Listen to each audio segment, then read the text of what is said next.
Who's your commander? Good luck. Equip. Move to combat. Resolves. Now, before you attack Does me, anyone have an answer? well played. Good game.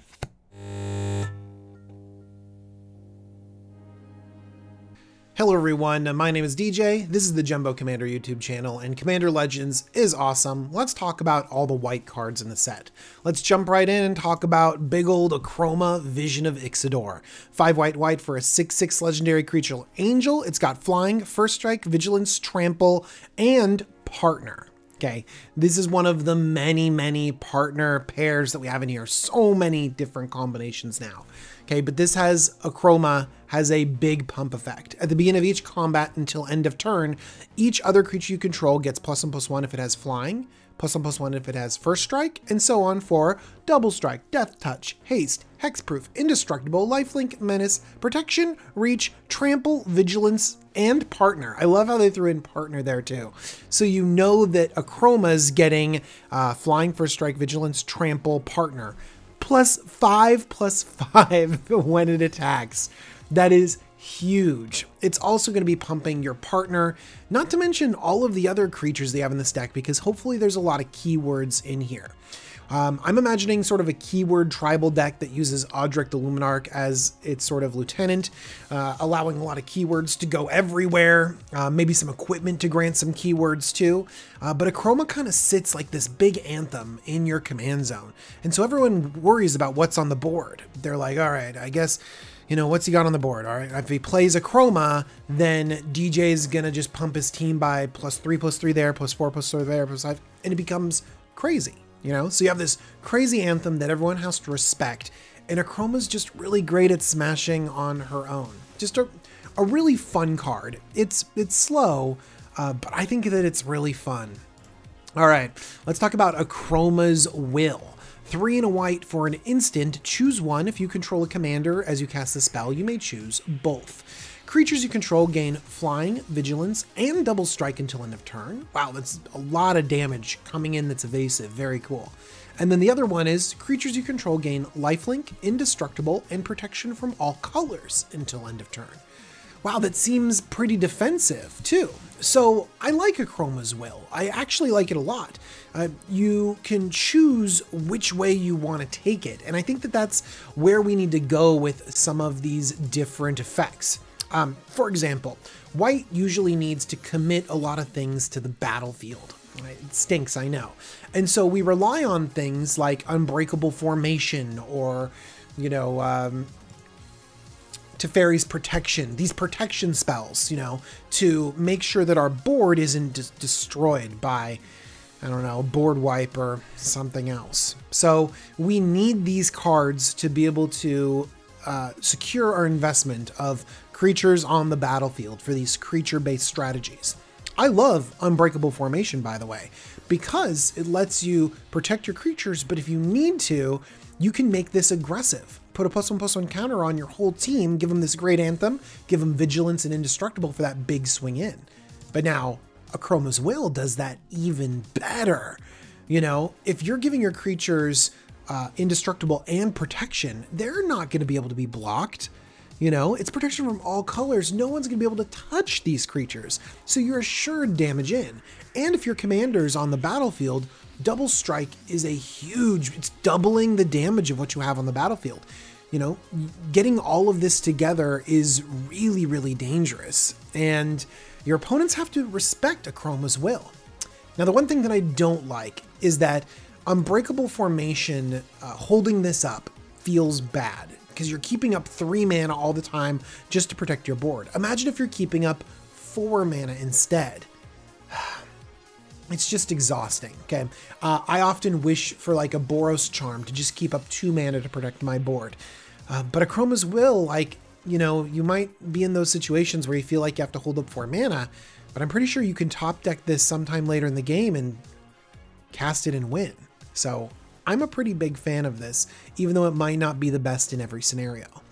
You know, if you're looking for this sort of get damage in protection effect, I'd like to recommend Glory. $1.75, just a really great budget card. But if it's in your graveyard, 2 and a white, and suddenly creatures you control gain protection from the chosen color until end of turn. So this dodges damage-based board wipes, it dodges targeting effects, and you could just activate it to get damage through really easily. And the cost of just having a creature in your graveyard isn't that bad. So that's sort of my take on a Chromas Will and those types of effects. I'm glad they're exploring this area because we need more ways to push damage through in white, and we also need more ways to protect our board in white.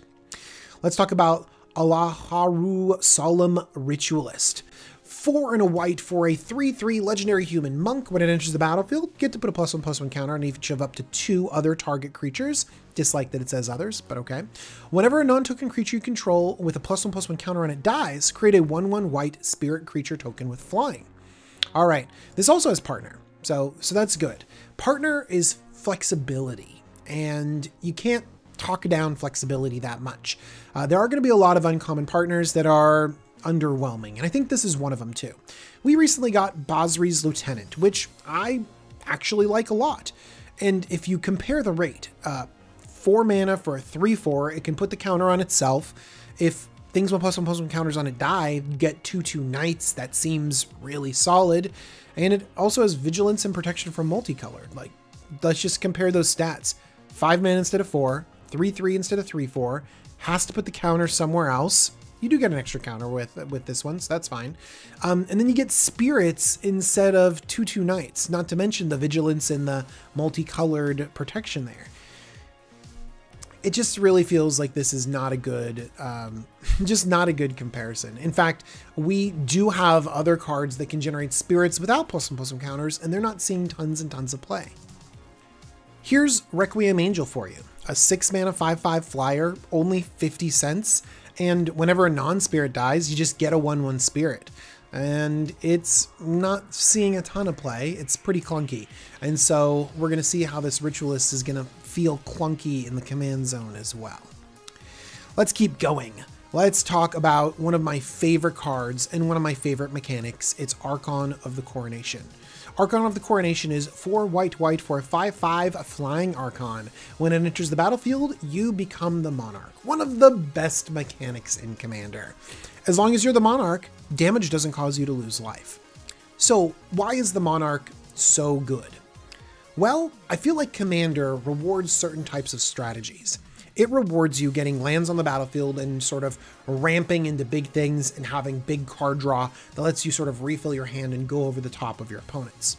What it doesn't reward is turning creatures sideways. Now, this is a generalization, obviously, but for the most part, aggro decks don't fare well in Commander. Archon of Coronation, and actually just the Monarch mechanic in general, really does, because it adds a Howling Mine, it adds like a card draw effect, Phyrexian Arena, to your aggro strategy. So all you have to do is enter the Monarch and suddenly damage becomes more relevant. This is actually going to be really exciting because we're seeing the Monarch being expanded in a lot of different ways.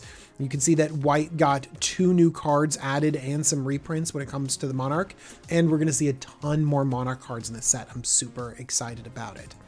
But Archon of Coronation actually goes one step deeper. As long as you're the Monarch, damage doesn't cause you to lose life. Okay, now you can still give up the Monarch to someone else. It's not like you're, can't be touched for the Monarch this entire game. But what happens is that people attack you to become the Monarch. You set up favorable blocks, you have a 5/5 flyer, that's pretty good, and then they take the Monarch, sure, but you don't take any damage. And then what happens later is that someone else decides to take the Monarch from that player. That player takes damage and gives up the Monarch, and then the Monarch gets passed around, but everyone else is taking damage in this exchange except for you. If you've coughed up the Monarch to someone else, people are less likely to attack you. They're more likely to attack the Monarch person. And so it feels very even when you're trading the Monarch back and forth and everyone's getting a card. But with Archon of Coronation, everyone else is taking damage and you're dodging it, which is pretty awesome. And hopefully if you're running a Monarch deck, you have better creatures to be able to get that damage in so that you can leverage the Monarch better than your opponents. Also, white needs card draw more than the other ones. Notice this is not Protector of the Crown, by the way. I don't see a lot of Protector of the Crown out there, but all damage that would be dealt to you is dealt to Protector of the Crown instead. So this really does kind of hold the Monarch a little bit better. But I think that I like Archon of Coronation a little bit better. I'm super excited about Court of Grace, but we're going to get to that in just a little bit. All right, let's talk about Arden, Intrepid Archaeologist. This is again another partner legendary. Arden is 2 and a white for a partner. At the beginning of combat, it's a 2/2. At the beginning of combat on your turn, you may attach any number of auras and equipment you control to target permanent or player. So you get to switch around auras and equipment. And this can get around a lot of clunky things when it comes to auras and equipment. The equip cost of some cards are, well, they're really difficult. You know, when you're talking about something like the Colossal Hammer comes down for 1, but the equip cost is crazy. And if you ever have the creature killed out from under Colossus Hammer, then you just feel super bad. This is why it doesn't see a lot of play in Commander. It's just way too clunky. But with Arden, just going around that equip cost, you can just equip that hammer up whenever you want. And it's the same with a lot of different things, like Hammer of Nazan. I know, hammers, geez. Hammer of Nazan has an equip 4. That's a pretty crazy equip. We talk about Argentum Armor. Argentum Armor has an equip of 6. Ugh. You know what I mean? And by the way, this is also auras too. So you could be talking about something like Eldrazi Conscription. You know, so it gets stuck on a random creature and you need to move it around so that you can get better advantage for it. So Arden gives a level of flexibility to equipment and auras that we don't normally have that makes them a little bit more flexible. And that's what we need in Commander's flexibility. I also like this corner case of moving around curses. Let's say that we have a curse of disturbance on an opponent and suddenly they're hard to attack. Then we just have Arden switch the curse to another player and then we can attack them with impunity and start creating those 2/2 zombies or drawing cards or adding counters or getting treasure, all of this good stuff. And so that means that no one is kind of immune from curses and you can move them around a little bit easier. Also, the person, no, that's fine.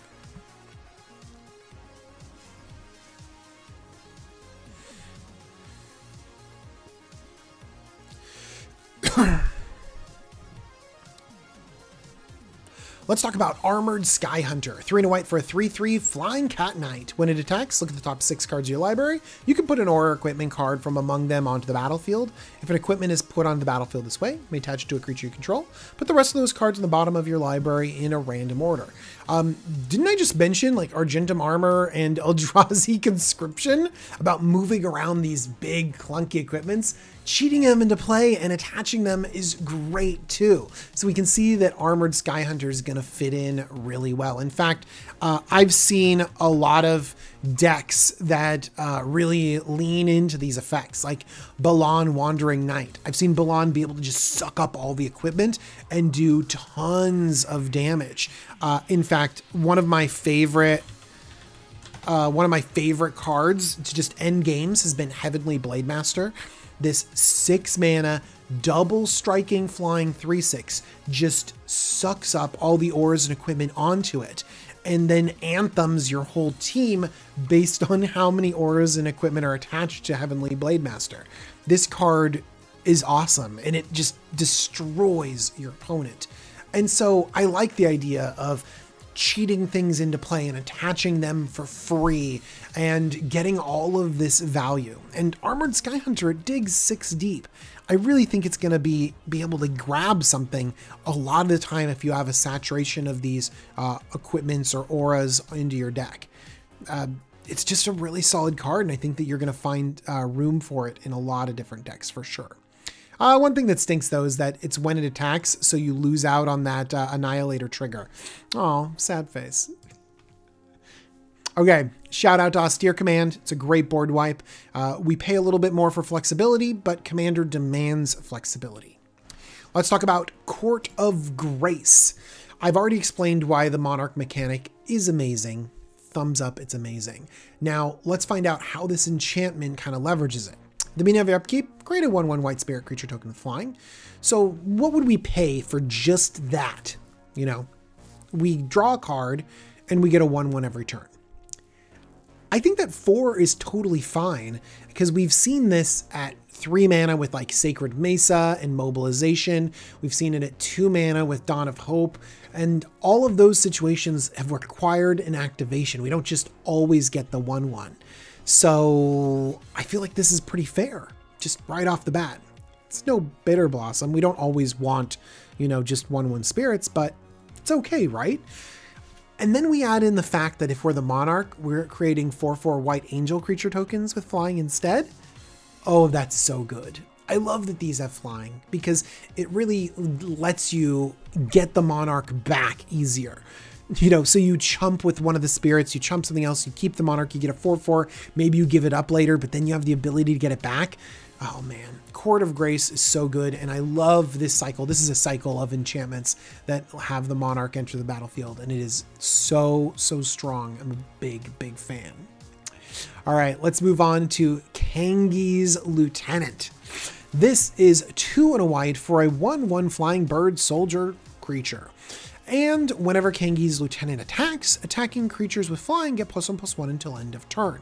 So this attacks as a 2/2 and it anthems your other creatures.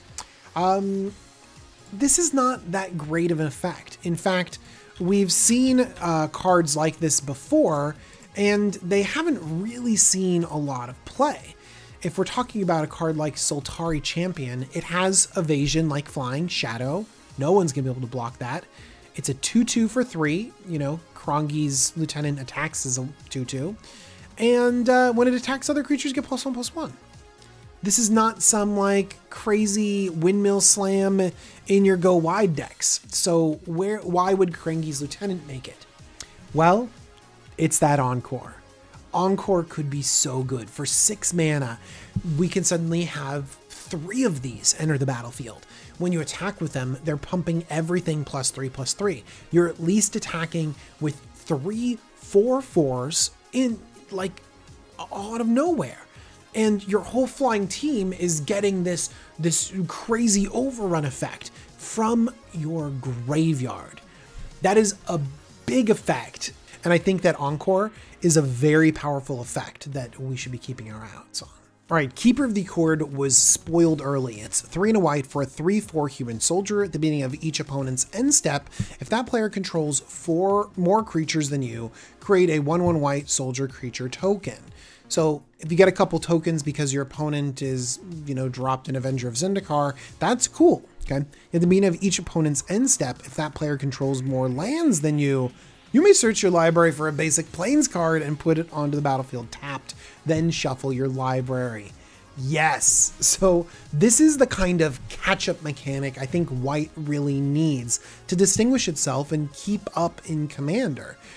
This could theoretically catch you up not just, you know, to the person in last place, but this could actually put you in second place when it comes to land drops. That's something that is difficult for white to accomplish. So Keeper of the Accord is going to be a new staple in mono white.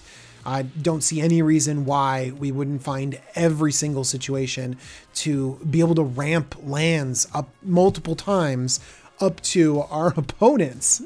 It's just really great. And then getting a soldiers is just fine too.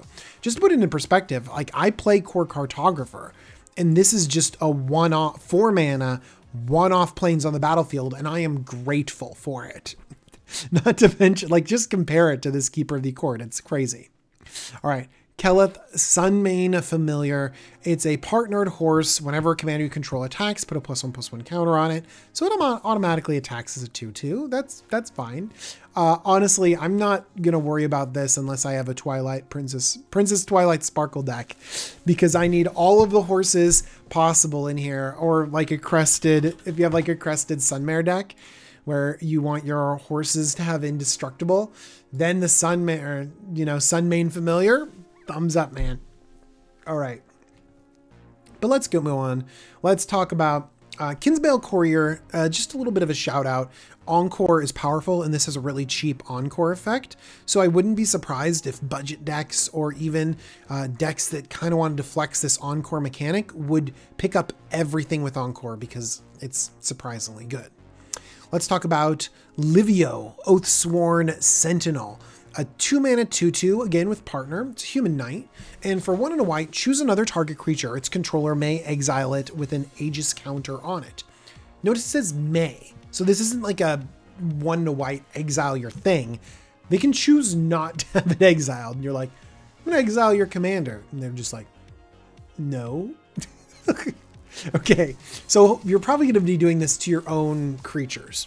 2 and a white tap, return all exile cards with Aegis counters on them to the battlefield under their owner's controls. So this is like a really clunky blink. Like if you have like a rune deck, you know, and you're doing 2 and tap to sort of blink something out and back in again, that feels fine. But then this ends up being 5 mana for one thing. And then if you happen to have 7 mana, you can get 2 things or go on the installment plan. So really clunky blink. It can technically be used to kind of save something. So let's say that there's a board wipe. You pay 2 for this thing, 2 for that thing. So you have 6 mana up. That's a lot. Let's just say 4, you know. You save 2, actually 2 things are exiled. Then you cast Livio again from the command zone for 4 mana. Wait a turn and pay 3 more mana and tap it to get those 2 things you exiled back again. Ugh, I feel exhausted just describing that scenario. Look, I think Endless Sands is actually a reasonable card. It's a free include, untapped land, adds colorless, 2 and tap, exile target creature you control. Put a creature under it, great. Then 4 and tap, sacrifice Endless Sands, return each creature card exiled with Endless Sands to the battlefield under its owner's control. You know? So that seems fine, right? Like, you can do the same thing for cheap. So I'm not impressed by Livio, unfortunately. Make a stand. I think that we could theoretically be playing this. And if you are getting yourself board wiped out of the game in your aggressive decks, budget card, play it, make a stand. Orzhov Advocist, I think this is really fun in political games. Some people hate giving others +1/+1 counters, but I think it'd be fun. Great reprint. Palace Sentinels, Monarch is great. Prava of the Steel Legion. 2 and a white for a 1/4. As long as it's your turn, creature tokens you control get +1/+4. That's a kind of a cool effect. I like buffing up your tokens. Unfortunately, it doesn't really make them stronger, but it makes them able to attack a little bit easier. You know, 1/1s, because this creates a 1/1 and white is known for putting dinky little 1/1s on the battlefield, become 2/5s. Very hard to kill, you know, but definitely not the same thing as a 5/2 for sure. This activated ability also is clunky as well. It's very fair. I've seen this mana cost on a lot of different creatures, and in limited, this is going to be great. But in Commander, I think it's just not going to be able to hang up. In fact, I'm not even going to click on it. I'm not even going to show you Intangible Virtue. Just close that right now. All right, let's talk about Promise of Tomorrow. 2 and a white for an enchantment. Whenever a creature you control dies, exile it.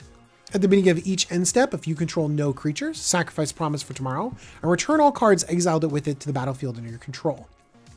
This is the type of insurance plan I like, because you don't need to hold up mana for it. Like, you don't need to be constantly holding up 3 mana for Make a Stand or Teferi's Protection or 4 mana for a Chroma's Will. You can just drop this enchantment and you can say, look, I'm going to just smash my creatures in. I'm going to just invite you to have a board wipe. And when finally all my creatures die and I've got nothing left, pops off and I'm back onto the battlefield, ready to swing some more. So I'm a fan of Promise of Tomorrow. I think that people are going to try to break and abuse it by having aristocrat decks. You purposefully sacrifice your creatures to put it under Promise of Tomorrow, have nothing, and then be able to sort of do that loop again. I don't think it's going to be as effective as cards like Second Sunrise or Faith's Reward or cards like Brought Back. All of those are instant speed. You know, they're all, and they all immediately bring it back. It's not like it brings it back the next turn. I'm all the way back at Intangible Virtue. That's not where we want to be. But here's the thing. This like triggers at the beginning of each end step.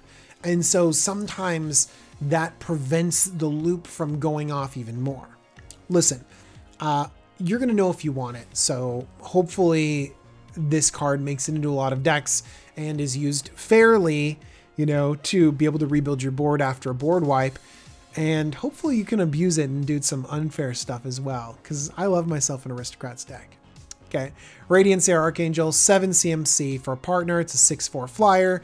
You can tap another untapped creature you control with flying, and it gains protection from the color of your choice until end of turn. Very underwhelming. It's just a big angel beater with flying, but some good art. Looks like a unicorn. All right, let's go on to Rebek, Architect of Ascension. 4 CMC for a 3/4 human artificer. It's got partner. Artifacts you control have protection from each converted mana cost among artifacts you control.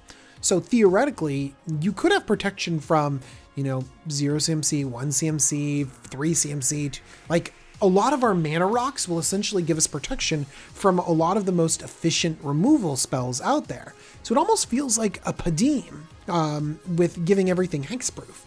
Padim isn't a good comparison though, because Padim also draws us cards. So let's just not worry about Padim. But what I like about Rebek is that protection goes both ways. It's not just like people can't target your stuff. They can't block your stuff. And so if you have a deck that's full of golems that want to turn sideways, or a Myr Battlesphere, or a Wormcoil engine, man, you know, just turn them sideways and your opponent isn't going to be able to interact with them very well. This could be sort of like a really powerful, like an evasive anthem that just comes out of the battlefield and comes on the battlefield out of your command zone. It's like, okay, play Rebek. You can't block my stuff. I win. Yeah, people have to be really worried about that. Sounds definitely interesting. Let's talk about Seraphic Greatsword. It's 1 and a white for an artifact equipment, and it says equipped creature gets +2/+2. Its equip cost is 4. So to get this going, you're dropping 6 CMC. But whenever equipped creature attacks the player with the most life or tied for the most life, create a 4/4 white angel creature token with flying that's tapped and attacking that player.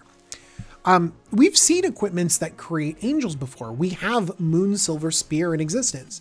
So let's compare these two and find out, you know, where one edges out the other, because Moon Silver Spear is under $1 and not really played that often, honestly. It's like one of the first cards that gets replaced in equipment decks.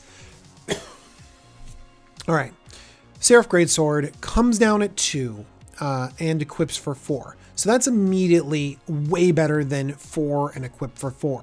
All right, +2/+2. That's definitely better than First Strike. Okay, now this angel, because getting an angel every time you attack is very powerful.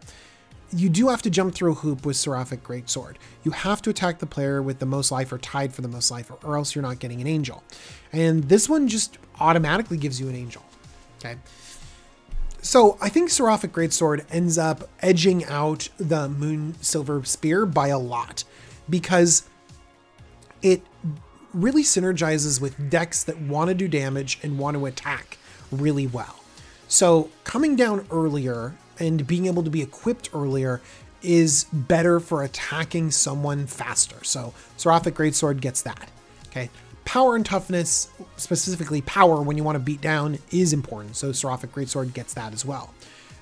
Making angels is great, but having that angel tapped and attacking gets that damage in faster too. Seraphic Greatsword takes care of that angle as well. The thing that stinks though is that if you're trying to finish off your opponent, and you've already swung at them, you know, a 2/2 equipped with +2/+2 and an angel, you've hit them for 8 maybe, like you're probably not getting another angel. So I think that Seraphic Greatsword is gonna feel bad when you're trying to close out a game. And it might just end up feeling just as clunky as this Moon Silver Spear.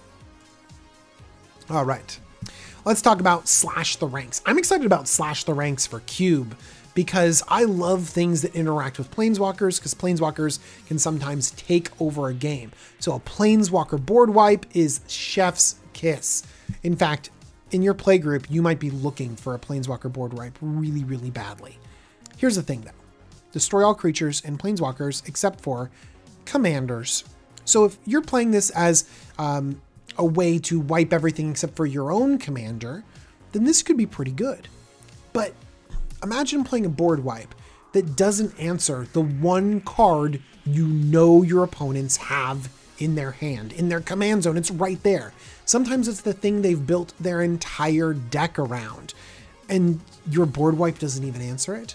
I mean, it's kind of ludicrous, honestly. And board wipes can sometimes be the thing we need to answer those hard to, get at commanders, like, Narset, or I'm forgetting the other ones, any commander with hexproof, any of these planeswalker commanders that are hard to interact with. Like, there's so many of them that we just need to get rid of, and Slash the Ranks just doesn't get there. So where do you play this? Besides trying it out in Cube, I think it'd be fun there. You play it if you want to control the board and keep your own commander alive. You're like, I need my commander on the battlefield, but I also need to control this board state. Or maybe it's just a calculated risk and it's a good card.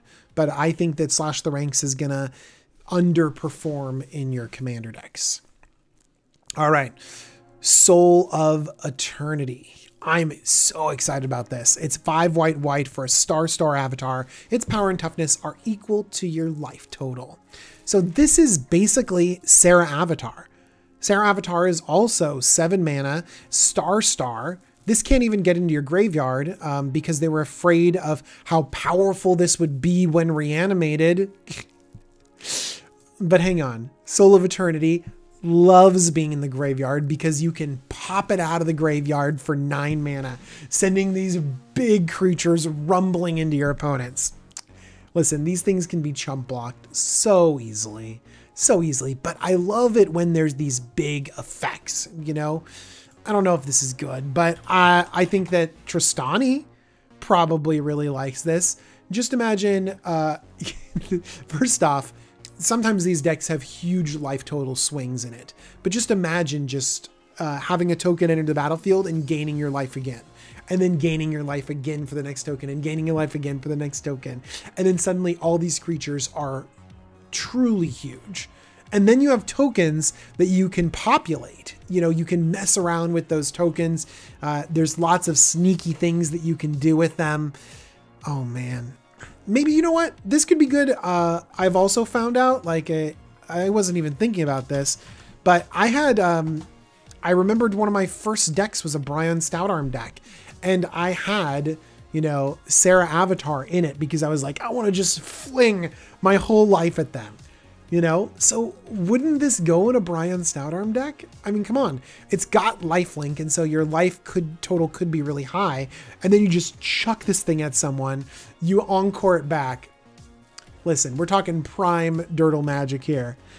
This card is not super duper powerful, but man, is it fun. Oh, I'm so excited to play with it.